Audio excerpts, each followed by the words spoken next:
They called her because nobody else would.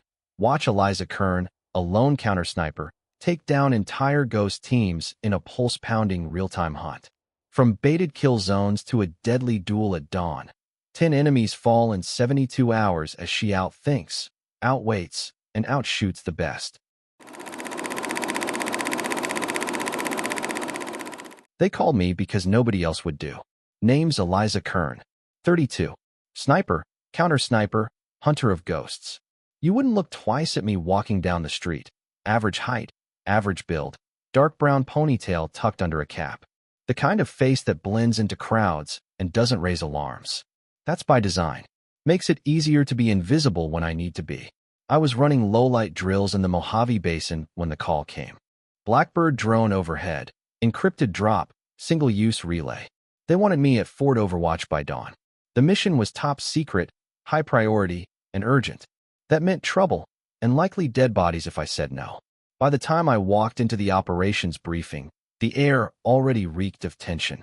The walls inside Fort Overwatch's briefing hall were lined with digital maps, glowing red dots littering the screen like a rash spreading across a body. Major Grant Vickers stood at the front, silver-streaked beard, and a voice like worn gravel. We're looking at 87 confirmed Kia from sniper engagements in just under 6 weeks, he said. Not random, not lucky shots. This is surgical, deliberate, and escalating. I stepped in quietly, took a seat near the back. I knew better than to speak too soon. Let the intel talk first. He clicked to the next slide. Grainy footage, 5 women in tactical gear, vanishing into desert scrub. Target is an all-female sniper cell, Vickers continued. Codenamed Wolfshade. Not locals. These are trained specialists. Ex-military, competition shooters, precision hunters. Deployed for one reason. To demoralize, terrorize, and kill coalition forces. A murmur rippled through the officers. A captain to my left muttered something under his breath about female insurgents. I didn't turn to look at him. Let him choke on his assumptions later. These shooters are ghosts, Vickers said. They don't stick to any standard sniper doctrine. They change angles mid-fire. They shift elevations. They bait our teams into traps. Our own counter-snipers? Useless. The usual tricks aren't working. He paused, eyes sweeping the room. Then they landed on me. That's why we brought in Kern. The eyes followed. Some skeptical. Some relieved. Most confused. That's normal. I'm used to it. Vickers continued. Sergeant Kern has neutralized hostile female sniper teams before. Similar patterns. Different battlefield. She doesn't chase them. She thinks like them. That's what we need now. I stayed quiet, absorbing the data. Red dots. Death trails. Exit routes. Surveillance logs. It all started to make a pattern. I could see the kill signatures forming. Questions? Vickers asked the room. Yeah. That same captain grunted. You're sending one operator against 5? I finally looked up. It's not 5-on-1, I said. It's 5 separate hunts. They don't operate like a squad. They split, rotate, adapt. That's 5 problems. I'm 5 solutions. A pause. Then Vickers nodded. Sergeant Kern will operate with full autonomy. No assets deployed unless requested. No aerial support. Radio silence unless absolutely necessary. Solo op, the captain scoffed. I met his eyes and didn't blink. Numbers don't win sniper fights. Position does. So does patience. And I have both. Silence returned. Later, I reviewed the target profiles in private. They'd identified 3. Names were code. Wraith, Kestrel, and Echo. Estimated ages late 20s to early 30s. Each had a kill count of at least 15. The other 2? Unknown. That made them dangerous. Unknowns always are. Their next likely hit? A logistics convoy along a highway stretch between Fort Overwatch and Base Delta. A 40-click route with minimal cover. They'd hit it twice already. I figured they'd hit it again. When something works, even professionals repeat it. I packed my gear. My primary rifle, an M110A2, chambered in. 300 Win Mag, customized to my specs. Max range, 1,200 meters reliably. My personal best, 1,500, once, under bad wind, with a scope I didn't trust. Backup, suppressed AR, 10 for closer work, and a sidearm I hoped I wouldn't need. Thermal optics, rangefinders, ballistic computer, and one tool more important than any of them, discipline. Because hunting snipers isn't about taking the shot. It's about knowing when not to. I moved into the zone 36 hours before the convoy was due to roll. The ridge line north of Highway 12B was high ground, a sniper's dream. Sparse vegetation, rocky outcrops, long sight lines, clean escape routes. That was where the last two ambushes had originated. Logic said the enemy would pick a new angle this time. But I didn't follow logic. I followed patterns. Professionals don't always reinvent their game.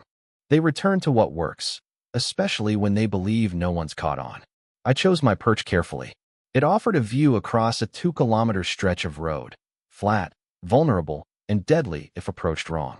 I camouflaged my position with local brush and thermal blankets. From above or below, you wouldn't know I was there unless you stepped on my boots. Then I waited. Waiting is the sniper's real craft. People imagine the shot, the slow pull of the trigger, the explosion of impact. But the work? It's the stillness. The hours, days, sometimes, of absolute silence. Hunger. Cold. A heartbeat measured in patience. 20 hours in, I saw a movement. 2 figures. Female. Camouflaged. Scanning the valley. One carried a Dragunov, the other a spotting scope. They wore local dress, loose enough to hide gear, tight enough to move fast. They moved like wolves, measured, fluid, alert. But it felt wrong. They set up in a spot too exposed for professionals. Perfect lines of fire, sure, but too obvious. And where were the others? This wasn't the full cell. It was bait. I scanned the surrounding ridgelines. Nothing for 5 minutes. Then, movement. Barely a flicker. A tiny reflection caught off a lens, 1,100 meters from my position. Another nest. Better concealed. Better elevation. The real threat. A classic double-layer kill zone. The visible shooters would draw return fire from coalition teams. The Overwatch would then eliminate whoever took the shot. Efficient. Deadly. Familiar. Because I'd run the same tactic once. I adjusted my scope, calculated wind drift, humidity, temperature, barometric pressure. All the variables between me and the Overwatch team. Then I watched. One had her eye on the optic. The other scanned with binos. I watched them long enough to see the rhythm in their scanning. The habit of motion. The moment where attention dipped just enough. Then I fired. The shot was clean. The Overwatch sniper dropped. No scream. Just the dull collapse of someone whose brain had shut off in a fraction of a second. I cycled the bolt. Adjusted. Fired again. The spotter went limp, slumping into the rocks. 2 down. The bait team scrambled. Smart. They knew what just happened. But now they didn't know where I was. Or how close. I didn't pursue. Amateurs chase. Professionals wait. They retreated east, moving low, fast, tactical. If I was right, they had a fallback rally point. Somewhere familiar, safe, controllable. I followed parallel, staying silent, masked, invisible. I knew the terrain now. I'd memorized every dip and blind spot in the last 30 hours. 20 minutes later, I reached a fork in the canyons. 3 paths converged. If they were rallying, this was the choke point. I settled in above it, set up a secondary firing position, and waited. 15 minutes in, I saw the first silhouette, cautious, scanning, rifle up. She crept through the junction, her partner 10 meters behind, covering the rear. These weren't panicked runners. They were trained. Focused. Alert. They'd regrouped fast. I exhaled slow. The lead woman stepped into my crosshairs. I read the movement. Confident, but favoring her left side. Likely a prior injury. Her eyes swept the walls of the canyon, but never looked up. Most snipers don't. They expect ambushes from the ground. Corners. Elevation escapes notice unless you've been hunted yourself. I squeezed the trigger. The shot dropped her instantly. Her partner dove for cover, vanishing behind a scatter of boulders. I didn't shoot again. Not yet. She was smart. The way she moved, fast, surgical, controlled. She tucked in, weapon up, sweeping the rocks for the muzzle flash she never saw. No panic. No wasted movement. This wasn't just anyone. This was Kestrel, the medium-range specialist from the intel files. Her kill radius was 600 to 800 meters. We were inside that zone. I didn't shift. She was dug in now, waiting for me to get greedy. So I waited too. 12 minutes passed. Long enough for her to start feeling pressure. She had to move eventually. No food. No medkits. No Overwatch left. Just her. When she bolted, she moved hard and low, a practiced sprint toward the canyon exit. But I'd already ranged that point. I fired. She folded mid-stride, the shot clean through her side. She rolled once, then went still. 3 down. 2 remained. I exhaled, still watching. Still listening. My radio crackled. HQ. Kern, this is Overwatch Command. We're monitoring your sector. Can you confirm engagement? I kept my voice flat. 3 hostiles neutralized. 2 unaccounted for. 1 likely active. Target name, Wraith. Do you require support? Negative. Any assets risk compromise. Remaining target is high value, adaptive, and likely observing. Let her think she's hunting. I'll flip the script. Copy, Kern. Standing by. The line went silent. I knew Wraith was close. She had to be. And she'd know by now that the others were gone. She wouldn't run. Not someone like her. Not after 6 weeks of domination. She'd want to win. And that made her vulnerable. I checked my rifle, shifted position, and started the most dangerous part of any hunt. Tracking someone who already knows you're real. Wraith wasn't just good, she was elite. You don't rack up over 25 confirmed sniper kills in under 2 months without understanding more than just shooting. You understand people. That meant she was probably trying to read me now. Predict my position. Learn my habits. Flip the game. So I gave her nothing. No predictable shifts. No radio chatter. I moved like mist, silent, slow, using the terrain I'd memorized for hours. Every rock and ridge was now familiar. Mine. 6 hours passed. Sun dipped low behind the ridge line. Cold crept in. I shifted to night optics and cycled power to my thermal overlay. Then I saw it. Just a whisper of heat. 700 meters out. Moving slow. Intentional. A silhouette sliding between brush lines, heading toward one of my earlier positions. She thought I was still there. Classic flanking move. I could have taken the shot then, but I didn't. Not at 700. Not on thermal alone. I needed her settled. So I waited, slow breathing, my heartbeat matching the rhythm of the wind. She paused, dropped low, started setting a platform. Her posture told me everything. She wasn't just scouting. She was preparing a firing position, likely aiming at where she thought I'd still be. That's when I knew I had her. Range, 680. Wind, steady left to right. Slight uphill angle. Cool air, but no pressure shift. A textbook shot, assuming everything went right. I dialed the scope, checked the calculator, settled my breathing. Then I squeezed. No noise beyond the mechanical thud of recoil. In my scope, Wraith's body crumpled, limp, lifeless. The queen was down. 5 out of 5. I tapped the comm. Overwatch, this is Kern. 5 enemy snipers neutralized. Sector secure. Confirmed, came the reply. Extraction en route. ETA 40 minutes. I packed my gear with precision. Every piece wiped down, every movement deliberate. Not because I was rushing. Because that's how I'd survived this long. You don't break habit just because you win. The bird touched down at 0400. Low profile. No lights. Rotors ghost quiet. Dust kicked up as I boarded. My rifle slung across my chest, a satchel at my side. Inside, proof. Photographs. IDs. Weapons fragments.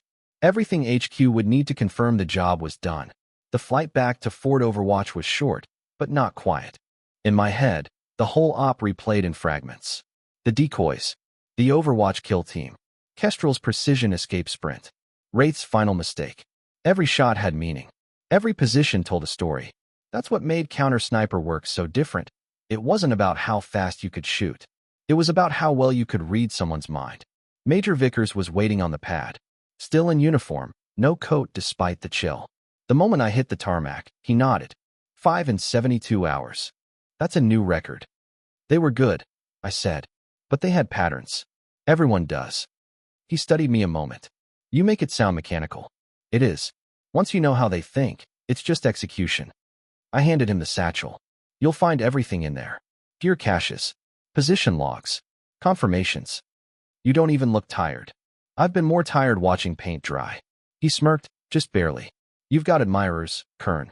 Word spreading. Let it spread, I said, walking past him. It won't matter to the next ones. That was the truth. Praise didn't count for anything in the dirt. I returned to quarters, cleaned my gear with ritual precision, then sat on the edge of my bunk and stared at the wall. The room was still, but my head wasn't. That's the cost of this work. You hold the calm while everything around you burns. But the heat doesn't vanish when the fire's out. It lingers. Somewhere, someone was already planning the next mission. I could feel it in my bones. 2 weeks passed. I ran gear checks, range drills, simulated engagements, just enough to keep my edge sharp. Between missions, the worst enemy is idleness. That's when your instincts dull and you start thinking too much. On a Thursday morning, I got the call. Vickers didn't bother with formalities. He met me in the ready room, slid a file across the table, and Saturday New Theater, he said. Southwest region. Hill country. Dense terrain, broken visibility, natural funnels. We've got 3 confirmed enemy snipers working in tandem. Combined kill counts north of 60. I opened the file. 3 men. Photos, scattered intel, rough profiles. Call signs. Razor, Bishop, and Smoke. Each operated in a different engagement style. Razor favored long-distance surgical shots. Over a kilometer, rarely missed. Bishop ran mid-range, specialized in pressure kills. When targets were moving, panicked. Smoke was the ghost, low-range, close engagements, cleanup man. This wasn't like the last mission. These 3 worked more like a coordinated team. Intel suggests they've hit 6 patrols and 1 transport in the last month, Vickers said. Each kill was clean, no civilian casualties. They know what they're doing. I skimmed the engagement logs. Timestamps. Entry points. Escape patterns. It was precise. Too precise to be luck. These were professionals. Same rules. I asked. You tell us what you need. Total autonomy. No leash. No interference. I nodded. When do I deploy? 72 hours from now. Think that's enough? 48 to study, 12 to move, 12 to hunt, I said, already building timelines in my head. He exhaled, relieved and impressed. You're something else, Kern. No, I said, standing. I'm just trained for the part no one else wants to play. I took the file and headed for my quarters. As I walked, I felt it rising again, the hum of the hunt starting in my blood. Not adrenaline, not excitement. Focus. A new pattern waited to be broken, and I was already halfway to the first crack. 48 hours later, I was wheels down in the hill country. The landscape was a sniper's paradox. Thick brush, jagged elevation, and just enough light gaps to give you hope before killing it. Visibility shifted by the minute. Wind eddies curled unpredictably through the valleys. I liked it. It meant they'd feel secure. Overconfident. I'd spent my time studying the logs, where the kills happened, how they escaped, the timing. These 3 weren't freelancing. They moved like a machine. Razor set the shots. Bishop drove the panic. Smoke cleaned up loose ends. I split the op into 3 objectives. 1 for each shooter. Separate hunts. Isolated engagements. That was the only way this would work. My insertion point was 10 clicks south of their last known engagement.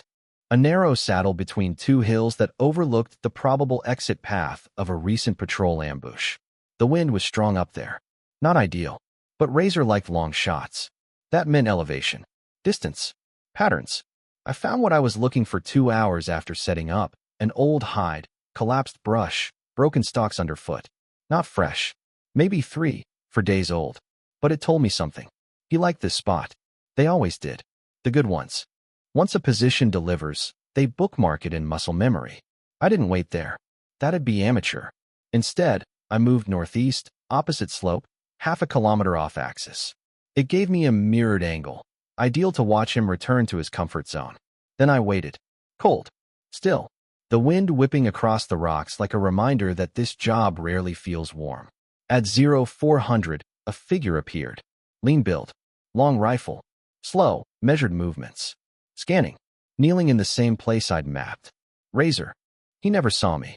Not even when the bullet took him through the base of the skull. I watched him fall, a ragdoll on stone. First one down. 2 to go. I didn't linger. Once Razor was down, I moved fast. West through the gullies, circling toward a known escape route. Not because I thought they'd run, but because Bishop, the mid-range pressure shooter, would have felt that loss. They were tight. The way they moved, coordinated, depended on each other's rhythm. Break one rhythm, the others start to wobble. I set up above a choke point where Bishop had been spotted twice before, watching valleys while herding panicked targets toward Smoke. It was a hunter's funnel. I knew because I'd used the same tactic. Make noise. Drive movement. Guide them straight into your kill zone. So I reversed it. I waited where the shepherd usually stood. 2 hours passed. Then I saw him. Bishop was stockier than Razor. Broad shoulders. Moved with the confidence of someone who'd spent a decade behind a rifle. His scope swept wide, practiced arcs. His rifle came up, then dropped. No shot. He was scouting, not hunting. Looking for Razor. I let him work. He moved forward, slowly, checking terrain as he went, straight into the zone I'd plotted. Mid-range. Slightly downhill. Wind steady. I fired. Bishop dropped mid-step, crumpling into the brush. Second domino down. Smoke was all that remained. But he wouldn't be easy. Everything I'd learned said he was the ghost, closer engagements, fallback specialist. He stayed just out of reach. No confirmed image. No intercepts. Just the damage he left behind. He was probably watching now, measuring how quickly his world was shrinking. I didn't expect panic. I expected strategy. He wouldn't run. He'd wait, dig in, and try to become the end of my story. I intended to write the ending myself. Smoke wasn't just a name, it was a method. Every trace we had on him was vague. He never used the same route twice. No distinctive gear. No signature tactics. But no one's truly invisible. I hiked north toward a ridgeline that connected 3 major valleys, each one a natural corridor for retreat or ambush. If I were a ghost trying to disappear into the terrain, this is where I'd linger. The trees were tighter here, and the rocks sharper. Every step needed precision. I moved slow, scanning for anything unnatural, broken brush, fresh mud, heat patterns. At 0300, I found it. A small rise in the earth. Too symmetrical.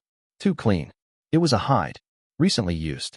I backed off immediately, circled downwind, and set up my own position, high above, with a long sweep view of the possible escape arcs. For 6 hours, nothing moved. Then, just before sunrise, motion.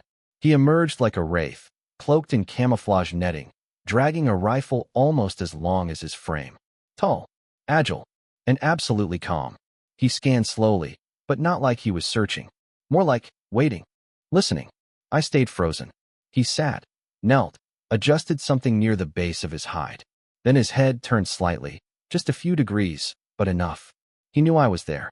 We were in the same game now. 2 professionals, same range, same weapons, same patience. A sniper duel at dawn. I watched his hands, watched his breath, watched the wind move a strand of grass on his scope. I dialed my shot. There was no clean window, no perfect exposure. This one would be close, reactive. Then he moved. Subtle but decisive. Bringing his rifle up, eyes on me now. He was fast. I was faster. The shot cracked across the hills, and smoke dropped, weapon clattering down the rock face beside him. Silence returned. 3 down. Operation complete. The wind rolled over the hilltop as I stood and stretched for the first time in hours. My knees popped. My back ached. But the ache meant I was still alive. I packed up slowly, methodically. You don't rush after a kill. You confirm. You verify. You disappear clean. By sunrise, I was on the exfil route, 3 clicks southeast toward a narrow pickup LZ where a covert bird would land. I moved fast but silent, never assuming the job was over until boots were back on steel. 40 minutes later, I was airborne. The debrief was short. Major Vickers didn't waste time on pleasantries. All 3 confirmed. Clean shots. Minimal risk. They underestimated their own habits, I said. Didn't realize they were being read like a book. You pulled it off in 64 hours. Could have been 58, but Smoke was clever. He leaned forward. You ever think about training a replacement? No, I said. If someone ever needs to replace me, we're already too far behind. He nodded. I had a feeling you'd say that. The next few days were quiet. I spent them cleaning my rifles, checking optics, running silent drills. Some operators decompress. I reset. The truth is, I don't sleep better after a mission. I just sleep quieter. One afternoon, a young lieutenant cornered me outside the range. New face, green eyes, all questions. Are you really Kern? The one from the sniper ops? I nodded once. No flair. He hesitated. Is it true you took down 8 shooters solo in 2 missions? 10, I corrected. The records were incomplete. His mouth parted slightly. What's the secret, he asked. No secret, I said. Everyone has habits. Even the ghosts. You just have to see what they don't know they're showing. I left him there, still processing. Because at the end of the day, this job isn't about numbers or kills or records. It's about patience, precision, discipline when no one's watching and everything's on the line. Most people fear snipers because they never see the shot coming. Snipers like me, we fear nothing because we are the shot. So I wait, always ready, because somewhere, someone is about to feel safe. And that's when they make the mistake that puts them in my scope. Thank you for watching. Have a great day.